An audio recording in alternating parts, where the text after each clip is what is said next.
Thank you. Better find my little thing. It's not quite as complicated as the flow machine. How do you follow that, by the way? You know, come on, give me a chance. Yeah, I'm Mark Boas. I'm going to talk about spoken words and their timings. Specifically, why coupling audio and text to the word level can be useful. I'm going to go through this quite quickly because I haven't got much time, so sorry if I, seem a bit breathless. There's a long history of communication, first with speech and then the written or printed word. But coupling these two things together has actually not happened until very recently. Well, if you call 1909 recently or not, I'm not sure, but in terms of communication, it's relatively recently. And that's when silent film first started to use subtitles or intertitles, as they were called at the time, to add descriptive elements and also represent the audible spoken word, even though it wasn't audible at the time. Then, in 1938, actually at the BBC, I found out on the internet, so it must be true, the BBC broadcast something called Arthur Robertson's The Student from Prague, which apparently was the first really subtitled talkie. And also, apparently, the first scheduled showing of a film in the history of television. Check it if you want, go to the link. But it's a really geeky link if you're into audio and text and the combination of the two. I really appreciate that. So subtitles now. It's not a directive, let's do subtitles now. It's really, I'm just talking about where are we with subtitles? Well, with BitTorrent and all the media exchange technologies that came about in the last decade or so, more and more subtitles are being distributed in an effort to sort of globalize media very quickly. You know, we don't all speak the same language. And so a format came out that was actually, I believe, a Microsoft technology, subrit, but it was open source and had a very simple way of representing timed text representing the audio, and it was known as SRT. And anyone could edit their own SRT. It was very, very straightforward. And from that, the browser makers developed something called WebVTT, which is their version based on SRT, which allows us to add different captions to pieces of video on the web. And it was great to see that come about because that was a very roots, a ground, bottom-up approach to creating timings and subtitles. Now, of course, broadcasts are legally obliged to provide subtitles and captions for a lot of the content that they produce. And so we're seeing more and more of it. What I'm very interested in is transcripts. I mean, if you just take a transcript and you somehow link it to the audio, this is very, very, very useful for making audio available and searchable on the web. How do you search for audio if you haven't got a transcript? The spoken word is a very hard thing to pull out in real time of bits of media.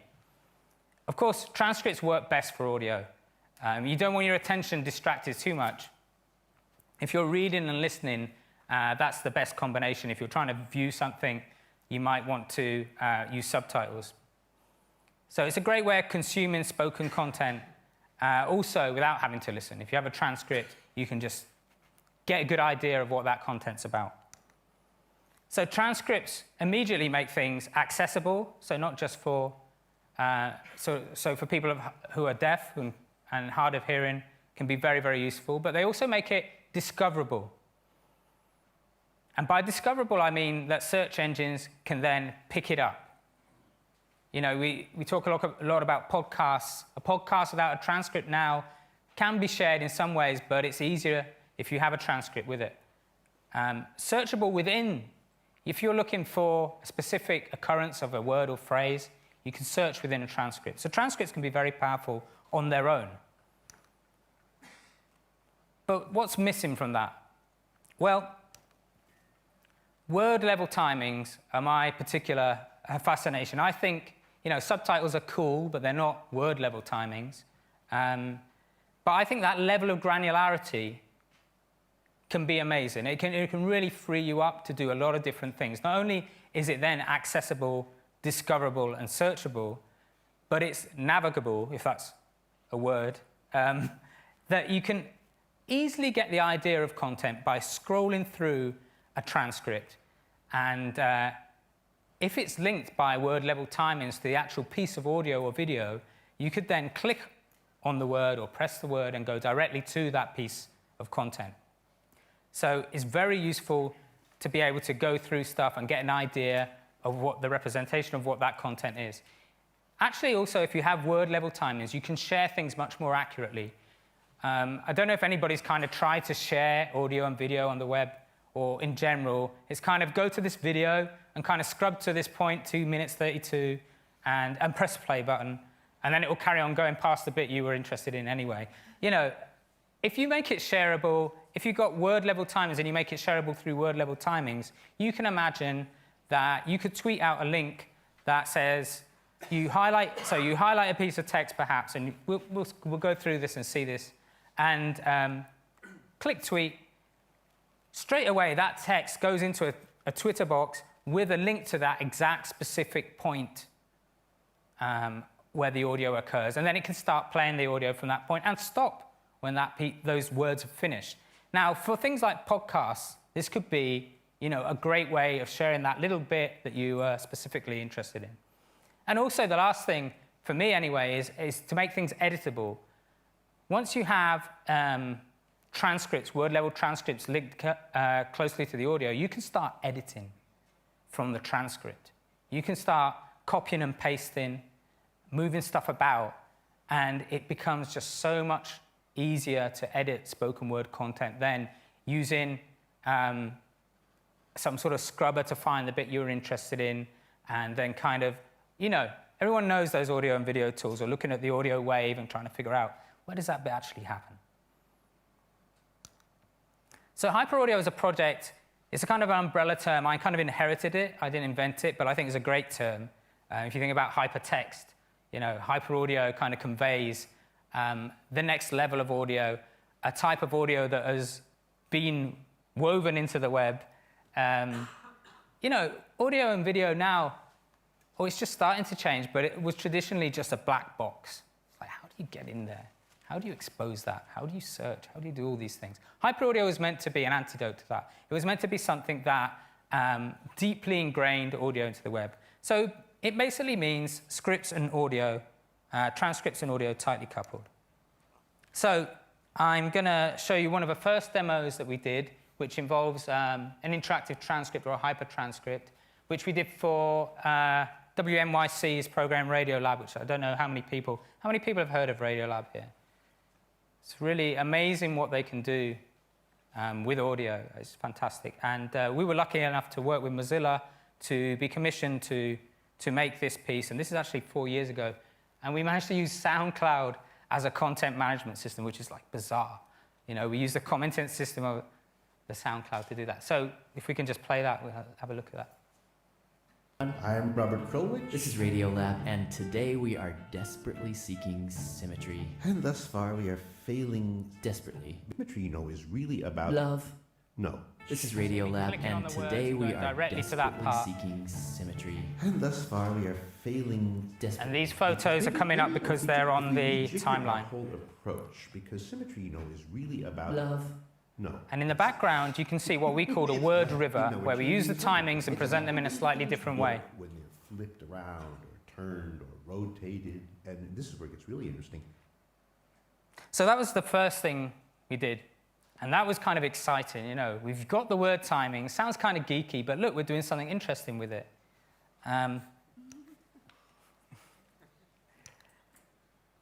So hypertranscripts, or interactive transcripts, as you've seen there, have two major components to them. One is the input. You can click on a word and go exactly to that spot. And the other is the output. You can see the words. It's a bit like karaoke, right? You can see the words light up as they're spoken.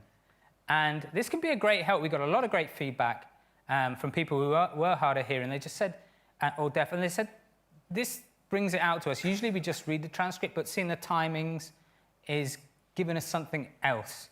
And it does reinforce it, you can imagine. Another interesting thing you can do with word level time is this search and share. So I was an Open News Fellow, and that was sponsored by Knight Foundation and Mozilla Foundation. I went to work with Al Jazeera, and I've just seen the time, so I'm going to speed up a little bit. And this is something we did for them. It's an interactive transcript coupled with search. And this is a little Easter egg that I put into it where you could play back the results of the search one after the other. So you can play that, please.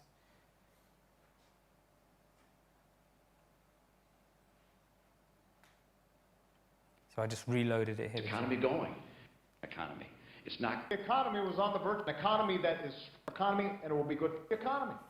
The economy is when you get the economy. The economy is when we make economy. An economy that's thriving. It's economy going again. It's economy going again. Economy. In the economy, I'm going to bring economy. So economy work. The economy looks like. The economy with 7-point economy. The economy that's economy. And economy with economy. And by Economy. Economy is when economy forward. the economy working again. The economy. It's economy take. Economy. Economy. Economy forward for the economy, not just next. Economy is growing. So there you can see, you'd actually have quite a bit of fun with this, right? This is when you start to realize maybe word level time is fun as well. So after being an Open News Fellow and having all these experiments in the newsroom, and this was all published on Al Jazeera's website, and it was great to get all the feedback from loads of people seeing it, although not many people discovered the Easter egg, unfortunately, despite me tweeting it about 100 million times. Just didn't get it. And I would encourage you to go back and put your own search terms in there. I started something, I got sponsored by the Knight Foundation to create an open source, non-profit project called Hyperaudio.io, which consisted really of lots of loosely coupled things that would allow you to transcribe and get word level timings, even from things like subtitles where you could kind of estimate them and clean things up. But the main central point of it was the Hyperaudio pad, which was an editing tool. So if we can run this, and I'll maybe talk over it a little bit, this is an example of the Hyperaudio pad. My name's Ed Snowden. I'm 20. So now we can click on the words as before. And you see that it helps you find that specific bit you're interested in. And so here I'm looking for that one sound bite that I think I might want to use, and then I found it, I'm highlighting it, and I'm simply dragging it over to the right-hand swant and I immediately commence the process of editing. So imagine video tools and audio tools as they are now, and imagine this, and you probably want to have a shout out to Chris Boehmer, who's in here somewhere, but he had a demo out in the foyer that, the foyer? The foyer. And he did exactly what I wanted people to do. He took this open source code and made his own version of it. And it's greatly enhanced. It's got a sound wave, it does other stuff. But it's great that other people have seen the potential of this kind of editing. So here we're going through and we're finding another clip. And this is a guy called James Clapper responding a little bit to what had happened with Snowden. And so I think, I'll just put that in there. I'll add a bit of a title to that. Drag and drop. You can imagine this working quite well on a tablet, right? So as editing goes. It's often hard to do on things like tablets, but this would work quite well. And let's put a fade in there. And we can also have things like music and stuff like that, which you'll see in a minute. And so if we play this back, so I'm putting in the title. I can adjust the timing very, very simply. And it's all there in front of me. You're exposed to a lot more information on a broader scale than the average employee. And because of that, NSA and the intelligence community... And I can go into full screen, so you don't even have to see what's going on in the background. Okay, running short of time, so we'll just leave it there. I think you get the idea of it. Not wittingly. What I would love to see happening is people using this in education. I think it's very, very useful for a new generation to be able to express themselves. And they tend to be doing this more and more through video and audio. And this would allow people to put things together very, very quickly. And you can imagine in the classroom, instead of having a traditional written essay, having a video essay, the teacher would give you some pieces of material already transcribed that you can mix and put your own perspective forward on, and then maybe do a talk to camera, talking head, and intersperse it with that. And you can imagine video essays being produced and kids and new generation picking up that skill very, very quickly and also enjoyably. So on that theme of working with the newer generation, I partnered with Chattanooga Public Library, who have a very fast internet connection, which is very useful for this sort of thing, because it's kind of putting things together on the fly. And we did some experiments, and we decided to put specific content about Chattanooga's oral history online, so people could go in and they could not only look through it and search through it and do all that stuff, but they could put together their own pieces, and that was a lot of fun and very satisfying. So Hyperaudio has these subdomains that only have content for that specific area or subject. Now, there's a great film, a great documentary, series documentary called Everything is a Remix. How many people have heard of that? Influenced me a lot, and so that's what I'm trying to do with the Hyperaudio pad. How many people have heard of Cassette Boy? Right, more people have heard of Cassette Boy, and he became quite famous as well during the recent elections here in the UK. But it's actually 2 people, I believe. Yeah? It's not just one person. Kind of, yeah. And so he can put things together, or they can put things together from the words and just splice stuff and make satirical observations on life. And it's very funny and it's great and everyone loves it. And Hyperaudio kind of is trying to do that in some ways but making it easier. You know, you don't need all the equipment that he's got in the background to do it. So that's one side of what Hyperaudio can be used for. It can also be used for sort of rough cuts, and Chris's tool kind of leans towards that side of things. We did some work with Al Jazeera again, and where they used the Hyperaudio pad to allow people to remix 20 documentaries on Palestine. And that was quite successful and very interesting to do the Arabic, where it's right to left. It's just like, we thought we're never going to be able to do this. Actually, all credit to browsers and the web and internationalization. It actually wasn't as hard as we thought. So how do we create timed transcripts? Well, you can pay for it or you can do it yourself. It can be expensive, up to $180 an hour, depends. Slow turnaround, never 100% accurate, and that's paid human transcription. Automated transcription is cheaper. The accuracy can vary. Highly likely that significant editing is required, but there's a fast turnaround. So DIY is type in the transcript and submit it to an alignment service, and that will come back all aligned as word level, or have an automatic transcript and then edit it and get it right. So I'm working on a new thing now called Trint, which is an editing service for transcripts. So you submit it, and it auto-transcribes, and then you edit it and export in various formats. And this is the last video, I think. So this is Trint. So you click on, actually coming around full circle, we've got talking about silent movies. This is Buster Keaton talking to Studs Terkel. You could use this for podcasts as well. And so we can click on words again, getting used to this now, to navigate. A long way of new inventions and new devices, and yet the art of acting. But what we can also do is we can go through and find the timings of each word, if that's useful to you. We can skip through to words that the transcription process think may be wrong, so the ones we're less confident about, and go and change them, maintaining their timings. And we can also add some sort of metadata, so we can annotate. When comedy was king. Okay, this is actually a longer video than I remembered, but it's fine. So bear with me a few seconds, yeah? I made about 7 of these videos, and I try to cut them down each time to try and get it so we'd fit in, but... and so I could then maybe add a time into that particular word, or I could highlight this bit, and if I want to know, if that's a good sound bite for me and I want to know where that occurs, I can just hit the paragraph. Oh, that's more for diarization. If I want to say who's speaking, I can go in and then add a speaker. So that's Studs Terkel. Apologize for the length of this, it's the longer version of the video. And I can add a note in between paragraphs, so if there's something interesting happening that I want to remember.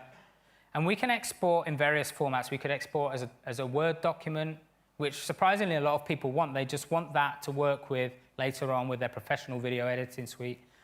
Or you can export as an interactive transcript, which is something like you saw earlier on that we were using for Al Jazeera. And here I'm just basically annotating within the actual transcript. And the last thing you're going to see here is me finding the timing. So there you see the start time and how long that soundbite lasts, which can be very useful. And you can strike bits out, and you can imagine skipping those bits that you struck out. And eventually we'll have that all copy and paste. So you can stop the video now. So that's all I really wanted to show you. I want to say thank you, but I want to leave you with a tiny little video of kids using the Hyperaudio pad. So this is on YouTube, but I want to say thank you very much in advance. Thank you. We're taking this local history interview, and we turned it into this. Can you play it for us? Just a second. Workmanship. Today is... Okay? Okay. News for all oysters now. Of course, they advertise something cheap. Workmanship. That was hilarious. I have no idea why that was set up. Thank you.